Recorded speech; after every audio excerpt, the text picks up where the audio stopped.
उपचुनाव से जुड़ी बड़ी खबर आपको बता दें, यूपी की 7 विधानसभा सीटों पर उपचुनाव प्रचार का आखिरी दिन आज शाम 6 बजे उपचुनाव के लिए प्रचार थम गया। कल रवाना होंगी पोलिंग पार्टियां और सुरक्षा बल भी रवाना होंगे। शाम से 48 घंटों के लिए ड्राई डे, जहां जहां इन 7 सीटों पर उन जिलों में ड्राई डे लागू। शराब और भांग की दुकानें 48 घंटों के लिए बंद। 3 नवंबर को 7 सीटों पर वोट डाला जाना है। अमरोहा की नौगांवा सादत पर उपचुनाव, बुलंदशहर, फिरोजाबाद, टुंडला पर विधानसभा उपचुनाव, उन्नाव की बांगरमऊ सीट पर उपचुनाव, कानपुर की घाटमपुर सीट पर मतदान होगा। देवरिया और जौनपुर की मल्हनी सीट पर चुनाव सुबह 7 बजे से शाम 6 बजे तक होगा मतदान।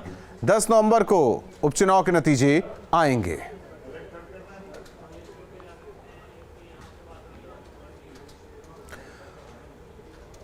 और हमारे साथ लखनऊ से सहयोगी निखिल जुड़ चुके हैं इस खबर पर। निखिल, प्रचार तो थम गया, जनसंपर्क कर सकते हैं अब प्रत्याशी। जाहिर तौर पर जो अब तक देखा गया जोर आजमाइश इस 7 सीट के लिए स्टार प्रचारक से लेकर तमाम कवायद की गई, तो ऐसे में अब 3 नवंबर को वोट डाले जाएंगे। 48 घंटे का जो वक्त बचा, प्रत्याशी क्या करेंगे?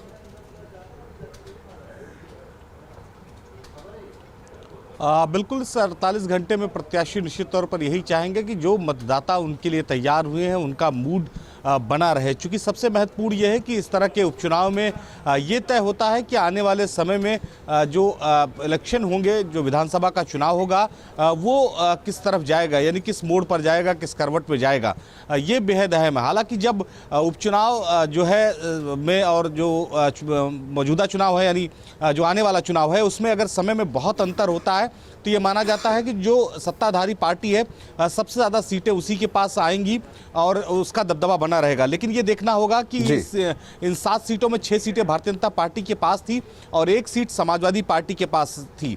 अब जो अहम चुनाव है उत्तर प्रदेश का, जो विधानसभा चुनाव है, उसमें और इस उपचुनाव में समय का अंतराल बहुत कम है। तो ऐसे में सभी राजनीतिक दल लगातार इस चुनाव को लेकर बेहद गंभीर दिखे।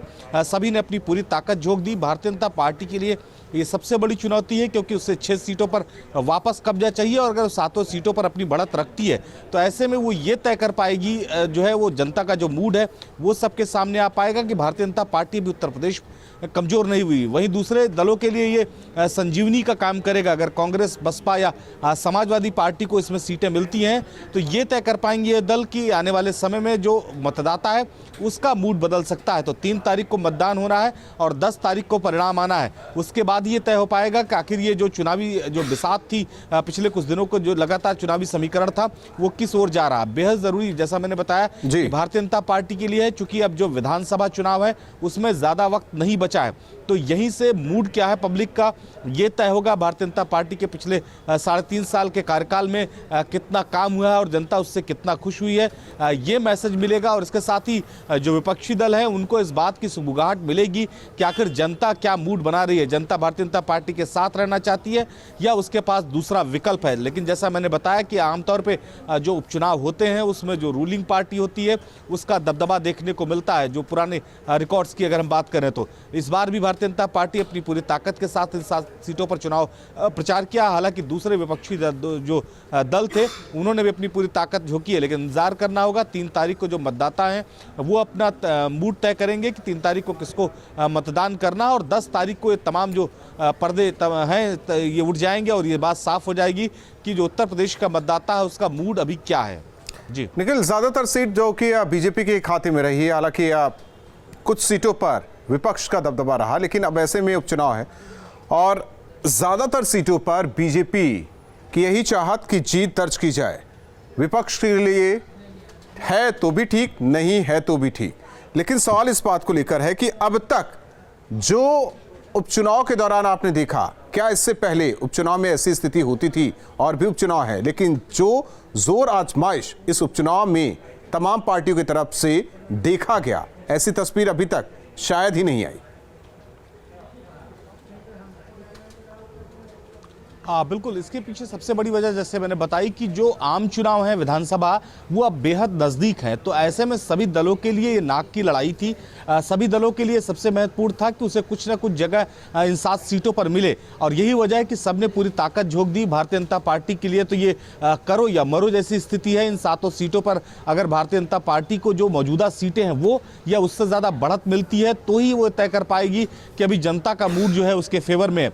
और ये जो समीकरण बनता है ये विधानसभा चुनाव तक प्रभावी होता। लेकिन अगर अंतराल जो है विधानसभा चुनाव में और उपचुनाव में ज़्यादा होता तो ऐसे में ये कहा जा सकता कि जो भारतीय जनता पार्टी है जिसकी सरकार है मौजूदा, ये उसके दबदबे का असर है। लेकिन अब चूंकि बहुत वक्त नहीं बचा है उत्तर प्रदेश में विधानसभा चुनाव में, तो ऐसे में ये माना जाएगा इस चुनाव के बाद जो इसके परिणाम आएंगे कि जो मतदाता है उसका मूड क्या है, वो किस दल को चाहता है, वो आखिर भारतीय जनता पार्टी के कामों से खुश है या नहीं, या कोई और विकल्प के तौर पर काम करना चाहता है।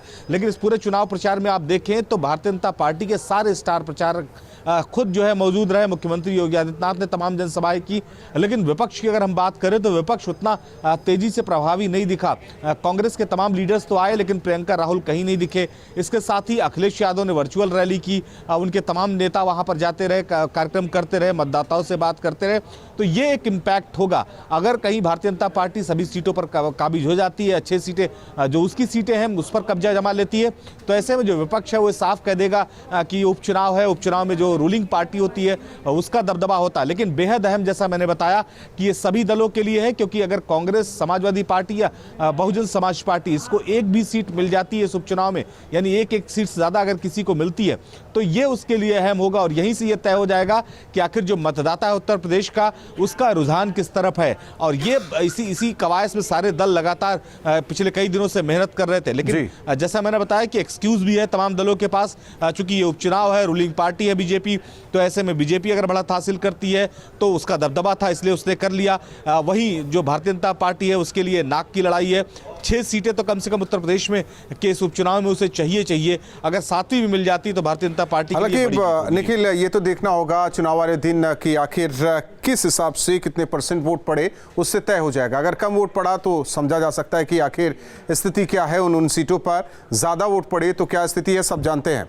बहुत बहुत धन्यवाद निखिल इस जानकारी और बातचीत के लिए। उन्नाव की पूर्व कांग्रेस सांसद अनु टंडन सोमवार को समाजवादी पार्टी में शामिल होंगी। कांग्रेस के लिए अनु टंडन का पार्टी छोड़ना बहुत नुकसान माना जा रहा है। हालांकि कांग्रेस प्रदेश अध्यक्ष अजय कुमार लल्लू का अनु टंडन को पहले ही पार्टी से उन्होंने कहा कि निष्कासित किया जा चुका है, उनके पास कोई जनाधार नहीं है। उनके जाने से कोई बहुत घाटा नहीं होना है कांग्रेस पार्टी को। और उनका इतिहास कितने दिन का कांग्रेस का है, चुनाव आई थी, लड़ी थी, जीती थी, उसके बाद कभी पार्टी में सक्रिय नहीं रही हैं। और जहाँ तक जो उनका इस्तीफा हुआ वो कांग्रेस पार्टी के निष्कासन के बाद आनन फानन में किया गया।